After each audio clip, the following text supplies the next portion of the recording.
สัมพุทธเจ้าพระธรรมเจ้าพระสังฆเจ้าอันเป็นสารณะที่พึ่งของหมู่เฮาทุกคนขอกราบนมัสการพระครูปริยัติยานุศาสตร์ที่ปรึกษาเจ้าคณะอำเภอเมืองเชียงใหม่เจ้ากราบนมัสการพระครูสมวิศวะวรกิจโจผู้อำนวยการสถานีคลื่นไร้ 4.50 เมกะเฮิรตซ์เจ้าวาดวัดหัวหินเจ้ากราบนมัสการพระครูบดีกาสมัครญาณสีโลรองเจ้าวาดวัดหัวหินเจ้าเจริญพรอภิสมัยแล้วก็นมัสการพระอาจารย์เอารักคุณโยนันเจ้าสวัสดีโยมพี่สวัสดีให้หน่วยเจ้าครับผมเลยครับผมนะครับเจ้าสวัสดีพี่นาเจสีเจ้าครับสวัสดีครับวันนี้ทีมงานธรรมะใครเครียดของเราก็มาครบเซตนะเจ้าทุกคนมาพร้อมกันหมดเลยวันนี้แล้ววันนี้ข้าเจ้าก็จะมีข่าวดีๆที่จะประชาสัมพันธ์เหมือนกันก็คอยฟังตอนพี่นานเจสี่จบกันแล้วกันนะเจ้าวันนี้แต่ว่าที่หนุ่มแม่ลิมเนาะเคยขึ้นมากำหนึ่งแต่วันนี้ข้าเจ้ามีคำตอบจากแต่ปัจจัยเป็นแบบนั้นจะไปเห็นแบบหนึ่งจริงๆเราคำเดียวเขาก็มาอธิบายเนาะตอนนี้นิมนต์อาจารย์สมัครเจ้า10 นิ้วอัญชลีวันทาอธิวาทขอนอบน้อมก้มกับแด่องค์สมเด็จพระสัมมาสัมพุทธเจ้าพระพุทธพระธรรมพระสงฆ์ตลอดถึงพระอรหันต์ผู้บรรลุธรรมและผู้ห่างไกลจากกิเลส10 นิ้วขอกราบถวายความเคารพครูบาอาจารย์พระมหาเถรานุเถระผู้มีคุณูปการทุกรูปมีหลวงพ่อพระครูปริยัติยานุศาสตร์หลวงพ่อพระครูโคสิทธิ์หลวงพ่อพระครูสมุวิศวะวรกิจโจหลวงพ่อผู้อำนวยการสถานีวิทยุพุทธศาสนาและวัฒนธรรมหลวงพ่อเจ้าวาดวัดไผ่หินที่เมตตาธรรมอย่างสูงขอให้ความเคารพอาจารย์สำเร็จเอาละครับผมครับผมนมัสการครับครับผมเจริญพรนะพิสมัยหัวหน้าธรรมะคลายเครียดนมัสการเจ้าเจริญพรพ่ออาจารย์เจ็ดสีพ่ออาจารย์ครับนมัสการครับเจริญพรนุ่งหนุ่ยนึ่งครับผมนมัสการครับครับหันฟังทางบ้านทุกท่านนึ่งขอเจริญพรขอกราบนอบน้อมยังกุลพระดีกรัยรัตนผ่านแผ้วพระเกี่ยวเจ้าต่างๆประการหมายมีพระพุทธพระธรรมพระสงฆ์อันเป็นสารณะที่พึ่งของหมู่เฮาต่างหลายขอกราบไหว้สาบุญญาบารมีธรรมท่านอาจารย์ท่านพระครูสมุวิสุวัตวรกิจโจผู้อำนวยการศาสนาการศึกษาและวัฒนธรรม104เจ้าวาดวัดไผ่หินพร้อมไปด้วยพระสงฆ์องค์เด่นทุกรูปทุกองค์ด้วยความเคารพอย่างสูงสุดยิ่งครับผมขอกราบนมัสการท่านอาจารย์พระครูใบดิกาสมัครญาณสีโลด้วยความเคารพครับผมครับผมอาจารย์สำเร็จสวัสดีโยมพี่สมัยผู้ดำเนินรายการนมัสการเจ้าแล้วก็สวัสดีลุงหนุ่ยเทรนเนอร์ครับผมอาจารย์ครับสวัสดีแอนเจสีกราบนมัสการครับเจริญพรคณะสัตยาญาติโยมสถาสาธุชนคนดีเฮาทุกท่านมาปะกันวันนี้เป็นวันอาทิตย์ที่3พฤศจิกายนพุทธศักราช2568เดือน3เหนือเดือนไอ้หรือว่าเดือนเกี่ยงใต้ออกมานี่3ค่ำวันนี้เป็นวันสบายเนาะปนานเนาะวันนี้ล้างมือท่าคอยกินสบายแล้วบรรยากาศแล้วเนาะวันนี้สบายโยโลสวยมือก่อนท่านั่งท่าเลยวันนี้เป็นวันสบายเนอะวันนี้ ล้างมือท่าคอยกินอ้าวอาตมาก็คงจะไว้แต่อีก่อนเนอก็เจิญผู้ดำเนินรายการท่านต่อไปเลยเนาะผมขอครับน้อมมาเถรานุเถระทุกลูกทุกตนองค์ครับผม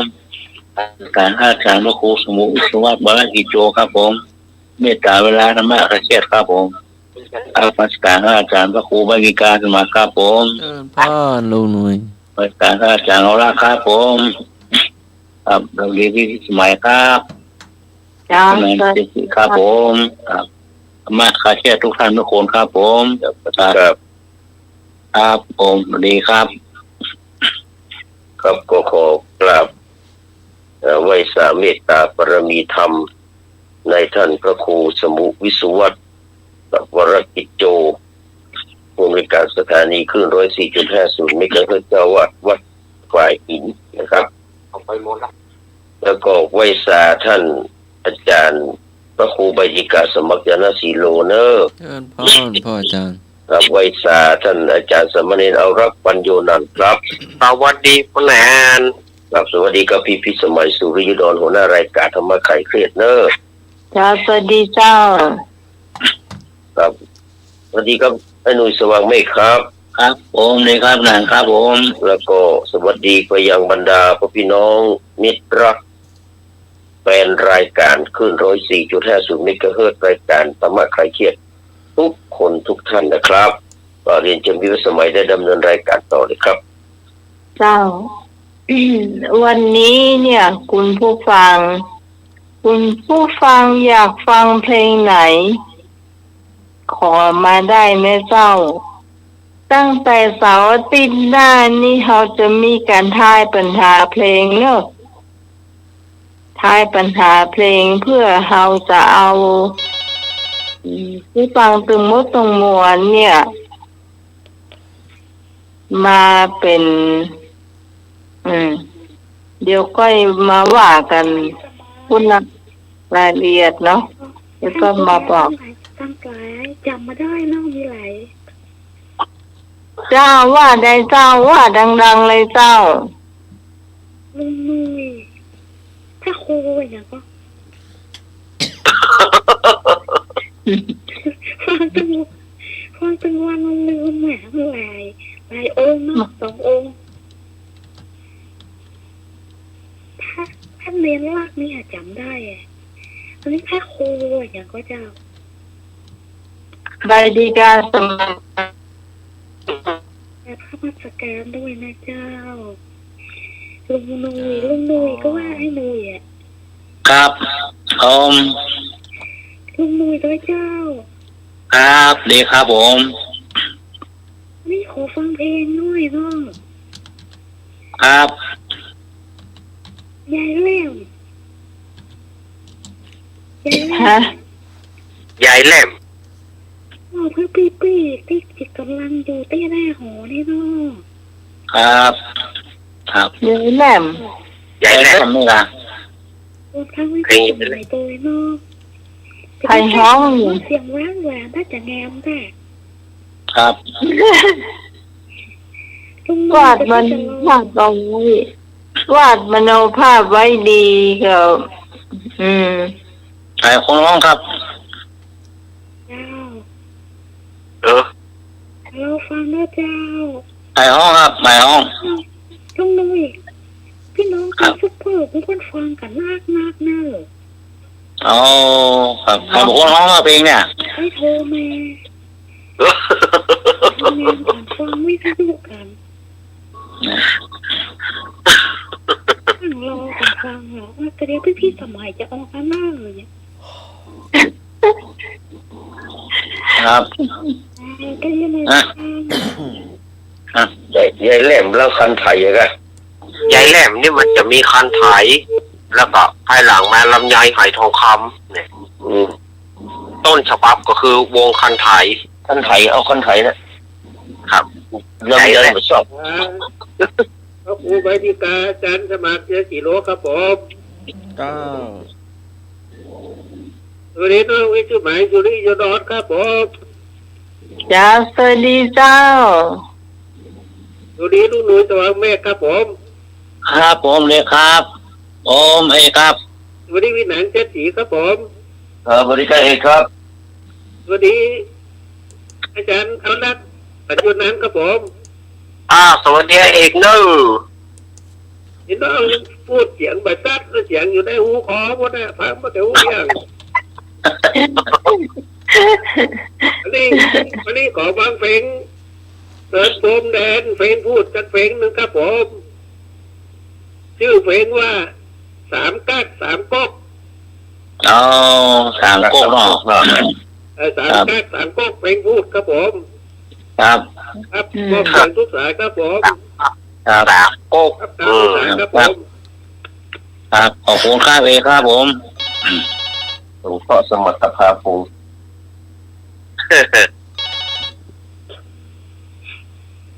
ครับผมโอกาส ครับผม การพระคุณเจ้าสมณเณรส่วนทุกองค์นะครับผม วันนี้ ทีมงาน เรา เทศครับผม ครับครับไอ้ปูครับ ครับผมละอ่อนไม่จะไปว่าเพื่อนเพื่อแล้วอะไรมันเกยมันกระโดดโทษจะดังนั่นน่ะเดี๋ยวมันไม่อยู่ไหนมันจะดังน้อยนั่นน่ะได้แก่แล้วได้หรอถ้าบาปแล้วมันจะดัง ฮะ แค่ที่ไปไม่ได้อะ อากาศไปพระบาทอุจจดังวันนี้ขอฟังเพลงยิ้มเต้นของพจน์พนาวันนะครับผม อ๋อยิงแป้นเนาะได้ยิงเหมือนได้ยิงแป้นเนาะ ครับผม ทศพนาวัน พจน์พนาวันมอบ พัฒนาวัน แม่ศิลปินบ้านฮาคนฟังอยู่ แล้วก็มอบให้ อ๋อเพลงเดียวเลยเนาะพัฒนาวันนี่เนาะ น้องสาวสารปีแต่ที่เลยเนอน้องสาวก็มีอู้ดังหน่อยนึงน้องสาวเนอขึ้นให้ได้ยินกันแต่ว่า ครับ สวัสดี ครับผม นี่ครับขอบคุณครับผมครับ สักสองสีเนาะ ครับผม นมัสการครับผม มาแล้ว แน่ฮัน อีปี้นั่นมันโอ้โหจักวงครับวงต้นดังครับกันไถ่ครับกันไถ่นานี่ครับอ๋อครับ น้องครับใหญ่ลำอีตอนเศร้านี่ครับเพลงหยัง เนี่ย เพลงหยัง ในวันนี้ผมขอเพลงมนต์รักลูกทุ่งนะครับของไพวันลูกเพชรครับมนต์ลูกทุ่ง มันไรพุ่งเนาะ ของอย่างก็วงเพศดี ไพวันลูกเพชร ไพ ไพวันลูกเพชรมนต์รักลูกทุ่งเลย เจ้า พระสาพระอาจารย์เจ้าท่านในรักเจ้า สวัสดีแม่อารี มาแล้วต้นเปล่า เจ้าต้องหมาย เจ้า สวัสดีพี่หนานด้วยนะเจ้า สวัสดีครับ วันนี้ขอเพลงเขตรักเขตแดนเจ้า ไปห้องเอ่ย โอมเจ้า เขาเขา เขตรักเขตแดนของโรมศรีธรรมราชเจ้า โอเครักเขตแดนนี่ เจ้า ครับขอบ ไป คุณครับ เขาหน้าไปห้ามพลาดเนอะทายปัญหาเพลงหูจักคนฮ้อง คนแต่ง โอ้โห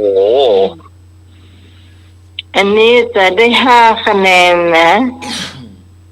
5 3 2 1เหมือนคราวที่แล้วนั่นแหละ